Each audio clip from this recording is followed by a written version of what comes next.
Okay, folks, today we're going to talk about the Unit 5 test review. A couple of topic areas that we learned that we need to be prepared for our test. So the very first thing I want to talk about that we saw in this unit is angle measures.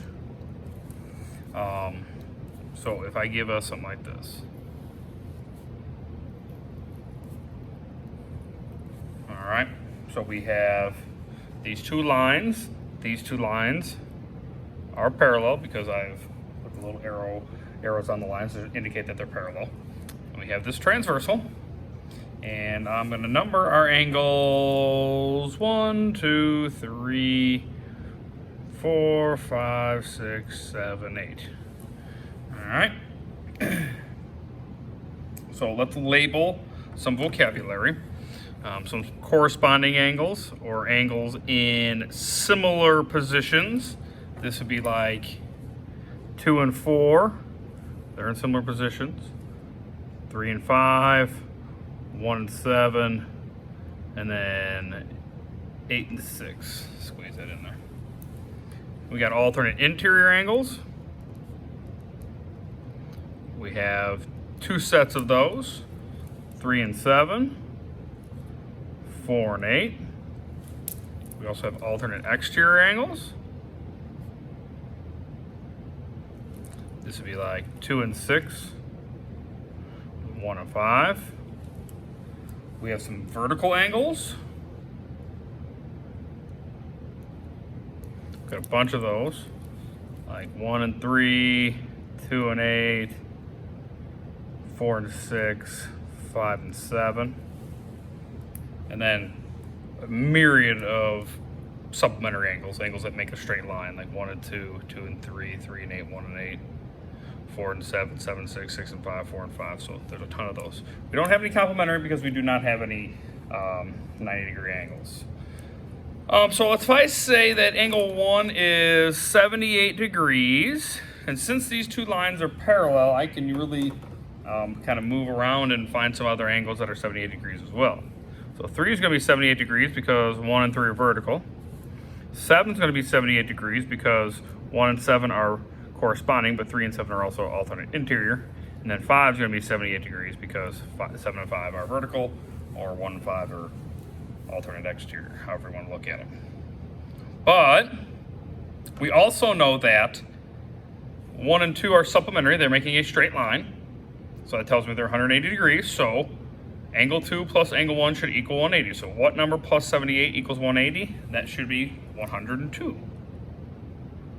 And then I can apply that to angle 8 because these two are vertical. I can apply it to angle 6 because 8 and 6 are corresponding. I can apply it to angle 4 because 4 and 8 are alternate interior, 2 and 4 are corresponding, however I want to look at it. Okay, for the most part, that's what we saw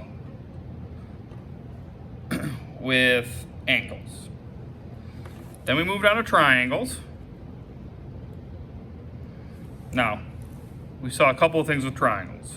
One thing we saw is if I gave you something, I don't know, I'm just gonna draw it in. May not be accurate at all, but it is what it is.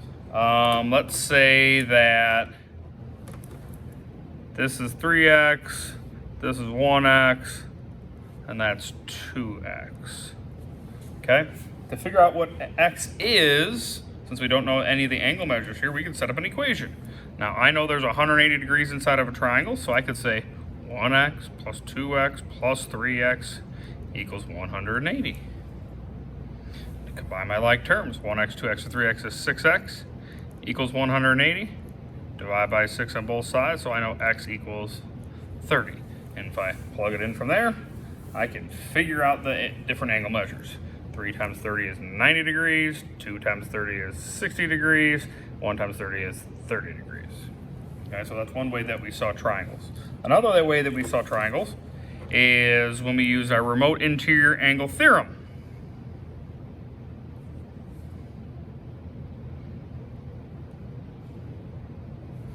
So let's say this angle down here is 110 degrees, this one up here is 2x degrees, and this one down here is 76 degrees. So I can use my idea of remote interior angles, and I can say, okay, 2x plus 76 equals 110.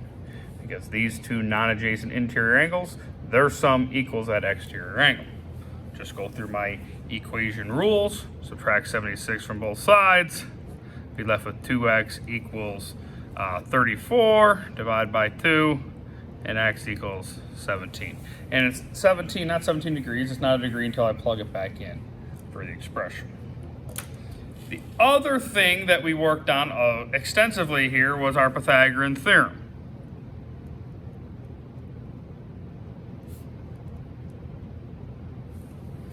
Saying a squared plus b squared equals c squared.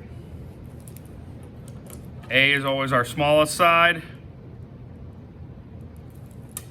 B is our medium, but those can be switched, it's not a big deal. But the most important part here is C is our longest side, and it is the hypotenuse.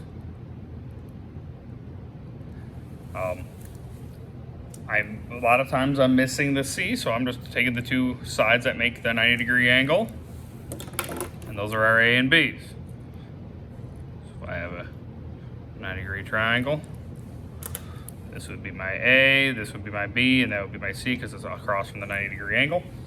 But sometimes I'm missing this side. That's okay. Then I would just say a squared plus whatever this number is squared equals whatever this number is squared. Okay, I'm not necessarily finding, I don't always put the missing side as C if it's one of the legs. Okay, so that's one thing that we gotta make sure we do correctly when we look at those examples again. The last thing that we really worked on in our geometry unit here is our volume. Okay, so we tried to find the volume of a cylinder, a cone, and a sphere.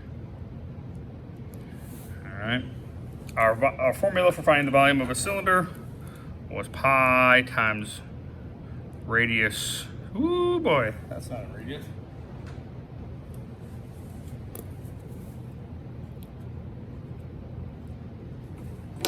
Pi times radius squared times the height of our figure, that equals our volume. Okay, really big B times H, but it's pi times radius squared, finding the area of that base multiplied by the height. Remember, the height is the distance between those two bases. Then our cone, same exact formula. Volume equals pi times radius squared times our height, but this time we're going to divide by 3.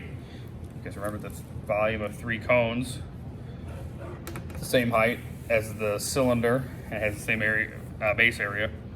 3 of those would fill up that cylinder, so that's why we divide by 3. And then the sphere, our formula here, a little bit different. Volume equals 4/3 times pi times the radius cubed. Okay, so make sure I'm plugging information into the correct spot and solving according to order of operations. I cannot stress that enough. All right, that's pretty much what we saw at this unit. Let me know if you have any questions.